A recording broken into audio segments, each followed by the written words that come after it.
Bom dia, boa tarde, boa noite a todos. Bom, este vídeo é para a apresentação dos resultados de um projeto executado com recursos da FAPEMIG, provenientes da chamada 01 de 2018, Demanda Universal. Este foi o projeto contemplado com o código APQ 02907-18. Meu nome é Sérgio Henrique Godinho Silva, sou professor aqui do Departamento de Ciência do Solo da Universidade Federal de Lavras. Eu sou coordenador deste projeto que está se encerrando, encerramento em abril de 2025, e o título deste projeto foi Equipamento Portátil de Fluorescência de Raio-X, alternativa de baixo custo para aprimorar o mapeamento digital e a predição de classes e atributos de solos tropicais. Então, desde já, agradeço mais uma vez à FAPEMIG pelos recursos que proporcionaram o desenvolvimento deste projeto. Bom, para iniciarmos, o que é esse equipamento de fluorescência de raio-x? Esse equipamento é um equipamento portátil relativamente pequeno, que na época, aqui a gente vê as fotos desse equipamento sendo utilizado em campo, por isso portátil, e em laboratório, mas na época de planejamento desse projeto, em 2018, este equipamento ainda era muito pouco utilizado na ciência do solo. Existiam alguns trabalhos, alguns resultados sobre ele, mas havia muitas dúvidas sobre os seus potenciais de utilização, o que influenciava os seus resultados, atrapalhava inferências.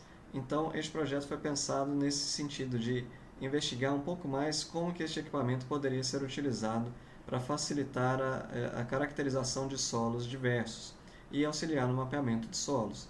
Então, este é um equipamento relativamente pequeno, capaz de identificar vários elementos químicos, desde o magnésio até o urânio, aqui na tabela periódica. Durante 60 segundos é o tempo que ele necessita para análises, normalmente 60 segundos. As análises podem ser feitas em campo ou em laboratório, e seu uso é reconhecido pela Agência de Proteção Ambiental dos Estados Unidos desde 2007, e outras metodologias já propuseram a utilização deste equipamento. Como ele é utilizado para diferentes materiais, rochas, solos, sedimentos, tecidos vegetais, água, etc., na época de planejamento desse projeto não se sabia exatamente como ele poderia ser útil na ciência do solo, uma vez que ele dá como resultados a composição química do material e são teores totais dos elementos químicos presentes no material. Mas de lá para cá esse equipamento tem tido uma crescente utilização mundial, e muito também com base nesse projeto, que pôde proporcionar um pouco mais de resultados e de perspectivas de como esse equipamento pode ser utilizado na ciência do solo. Bom, as perguntas que embasaram o projeto lá na época de 2017, 2018, eram basicamente as seguintes: qual a eficácia deste equipamento, PXRF, para a caracterização de solos? Quais fatores interferem em seus resultados? Seus resultados contribuem para o mapeamento de solos? Era uma pergunta. E é possível criar predições de atributos, classes e materiais de origem de solos e assim melhorar mapas de solos? Então eram perguntas que na época não havia muita resposta, não tinha muito trabalho nesse sentido, e aí com esse projeto foi possível investigar algumas dessas questões. Os objetivos deste projeto foram basicamente utilizar o PXRF para aprimorar a confecção de mapas mais detalhados de classes e atributos de solos, para subsidiar tomadas de decisão no contexto agrícola e no contexto ambiental, verificar a influência do local de análise com PXRF, campo versus laboratório, como nessas fotos aqui, análises em campo versus uma em laboratório, nos seus resultados, e utilizar o teor dos elementos químicos obtidos pelo PXRF para estimar resultados de análises laboratoriais de solos amplamente utilizadas na ciência do solo, por exemplo, textura, fertilidade, matéria orgânica e assim por diante. Isso tudo visando a redução de gastos em análises futuras, porque este equipamento não exige reagentes químicos e nem gera resíduos. Além disso, é mais rápida a análise versus uma análise convencional de textura, fertilidade e matéria orgânica. Então, seria uma forma de acelerar a obtenção desses dados, que são muito importantes para a caracterização de solos. Bom, como metodologia, bem resumida deste projeto, foram utilizadas basicamente 3 áreas de estudo com solos contrastantes, materiais de origem contrastantes, uma bacia hidrográfica do Ribeirão Marcela, subbacia hidrográfica, uma fazenda localizada no município de Campos Altos, Minas Gerais, Fazenda Santa Luzia, com diversos usos do solo e áreas de vegetação nativa. Na subbacia do Ribeirão Marcela, não comentei, mas ela se localiza no município de Nazareno e parte aqui do campus da UFLA, na Universidade Federal de Lavras, também com solos bem contrastantes em relação às outras duas áreas. Então, no geral, todas as amostras de solos que foram coletadas foram caracterizadas para textura, ou seja, teores de argila, silt e areia, além de fertilidade, matéria orgânica do solo, fertilidade, então pH, CTC, soma de bases, além de teores trocáveis disponíveis de macro e micronutrientes. Todas as análises também todas as amostras também foram analisadas com o PXRF. Então, amostras foram coletadas, foram para o laboratório e utilizadas também no PXRF, para essas análises dos teores de elementos químicos totais. E também foram conduzidas análises em campo com o PXRF versus no laboratório. O principal ponto, naquela época, 2017 e 2018, era verificar a influência das análises feitas em campo e em laboratório, uma vez que em campo o solo está úmido, está com a estrutura preservada e assim por diante. No laboratório, a amostra foi seca, peneirada, então um material bem mais homogêneo. E para a questão de predições de atributos de solos, basicamente a metodologia era, então, coleta de amostras, análises dessas amostras de forma convencional, vamos dizer, e via PXRF. Feito isso, nós teríamos um banco de dados completo com resultados de análises convencionais, fertilidade, textura, matéria orgânica e também com PXRF. Tendo esse banco de dados, era possível separar esse banco em 70% a 80% dos dados para desenvolvimento dos modelos de predição, utilizando várias técnicas, principalmente técnicas de regressão, sejam lineares ou até de machine learning, que a gente viu ao longo desse projeto que proporcionavam resultados muito melhores. Depois todos os modelos são validados utilizando 30% a 20% dos dados que não foram utilizados na modelagem. Então, uma validação externa para aferir a acurácia desses modelos e simplesmente para saber se eles estão acertando ou não as predições que eles estavam fazendo. Predições voltando de teores de areia, silt e argila, fertilidade do solo, matéria orgânica e assim por diante, para cada um dos conjuntos de dados. E, feita essa validação, era possível concluir se o modelo criado funcionava ou não de forma acurada para as predições dos atributos de interesse. Se ele funcionar de forma acurada, a ideia seria que este modelo poderia ser utilizado, sendo ele baseado especificamente em dados de fluorescência de raio-x, ele poderia ser utilizado para a predição daquele atributo de solo em outras amostras. Caso não funcionasse muito bem esse modelo, poderíamos voltar à etapa da modelagem e testar diversos outros algoritmos, o que fizemos ao longo de algumas etapas aqui para algumas dessas investigações. Então, o que foi tentado de ser predito com essa abordagem foram basicamente textura, fertilidade, matéria orgânica, também classes de solos, materiais de origem de solos e ainda resultados de teores semitotais obtidos em laboratório pelo método da Agência de Proteção Ambiental dos Estados Unidos, 3051A, muito utilizado em análises ambientais. Então, basicamente, foram esses atributos que foram preditos através dessa abordagem em diferentes conjuntos de dados, em diferentes situações, ao longo deste projeto. Foram testadas regressões desde simples até modelos mais robustos, como Machine Learning, envolvendo aí Random Forest, Support Vector Machine, redes neurais artificiais e assim por diante. Então, aqui um exemplo de regressão linear simples, indicar um exemplo desses modelos baseados em árvores, como Random Forest. E principais resultados, nesse resumo do projeto, foi feita a caracterização de solos no geral, com base nos dados do PXRF, que por si só já eram resultados bem inovadores para o momento. Então, isso mostrou que esses resultados poderiam auxiliar em estudos de gênese do solo, algo que antes nem estava tão assim proposto nesse projeto, mas foi possível com os resultados verificar que eles são muito úteis nesse sentido, e aí alguns trabalhos foram feitos nesse sentido. Auxiliam bastante no mapeamento mais detalhado de solos, detalhamento da variabilidade espacial dos materiais de origem de solos. Eles são muito úteis, esses dados, para a predição de textura, ou seja, porcentagem de areia, silt e argila, mesmo separação de areia grossa e areia fina, funcionam muito bem esses dados, juntamente com modelos de aprendizado de máquina, Machine Learning. Predições de atributos ligados à fertilidade do solo, então pH, CTC, soma de bases, saturação por bases, teores de nutrientes, matéria orgânica, etc. Resultados semitotais de teores de elementos pelo método 3051A também foram muito bem preditos, e outras atividades que nós desenvolvemos também com base nesse conjunto de dados.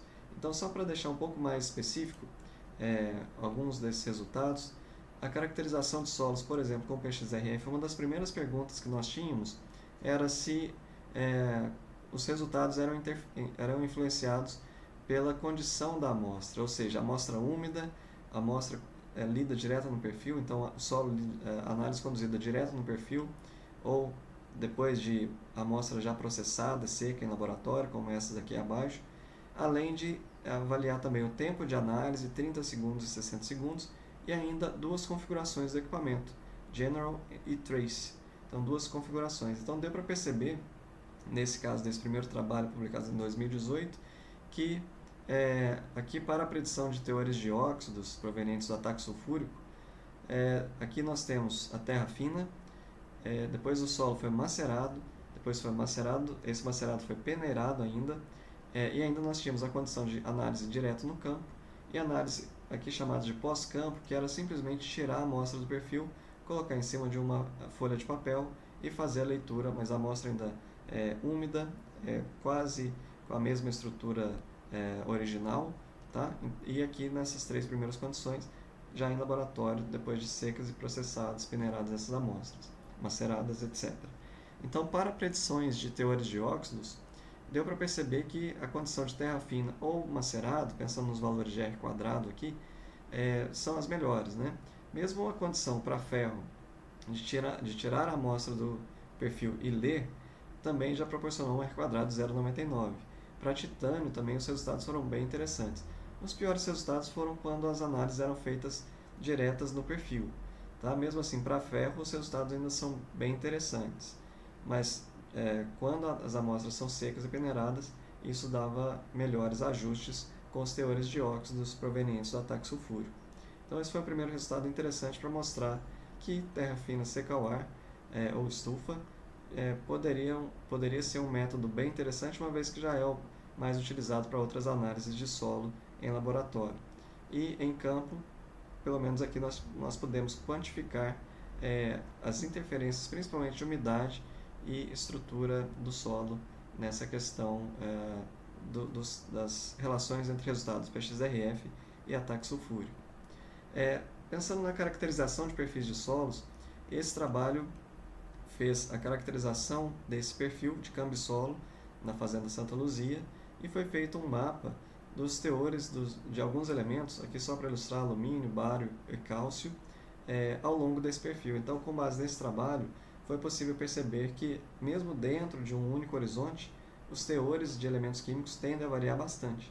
Aqui no caso do cálcio, no horizonte A, a gente vê teores intermediários para baixos, até teores bem elevados de cálcio, isso numa porção bem pequena do perfil. Tá? Então foi possível mostrar como que esses dados podem auxiliar a caracterização de solos. Isso em um campsolo, e no campus da UFLA foi feito um trabalho semelhante, mas em dois solos muito homogêneos morfologicamente, dois latossolos, um latossolo vermelho e um latossolo vermelho-amarelo. E aqui só para ilustrar os teores de ferro, da mesma forma que vimos anteriormente, mesmo para um solo muito homogêneo, ainda há variações de teores de ferro em cada um desses pontinhos aqui do perfil. Foi coletada uma amostra, ela foi seca e analisada no laboratório. Então deu para perceber que mesmo em solos muito homogêneos, há uma grande variabilidade química dentro até de um mesmo horizonte nesses solos. Um outro trabalho ligado a mapeamento de solos agora foi utilizar os dados do PXRF para compor a base de dados, tentando melhorar mapas de classes de solos aqui do campus.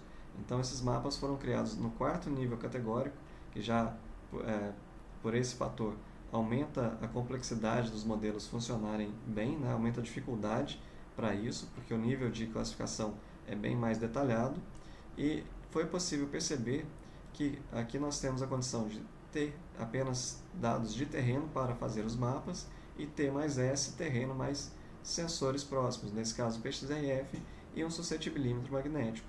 E deu isso ao longo de diferentes resoluções espaciais, de 5 metros, 10, 20 e 30, nesses dados de terreno. Então foi possível perceber que os melhores resultados foram com a ajuda, com a inserção de dados de sensores próximos, PXRF e suscetibilidade magnética, na base de dados. Então somente terreno não estavam fornecendo mapas bem acurados nessa situação. Então mostrou que os dados de PXRF e suscetibilidade magnética ajudam bastante no mapeamento de solos, principalmente em níveis mais detalhados. Nesse outro trabalho, conduzido ao longo deste projeto, foi feita a predição de materiais de origem de solos da Fazenda Santa Luzia.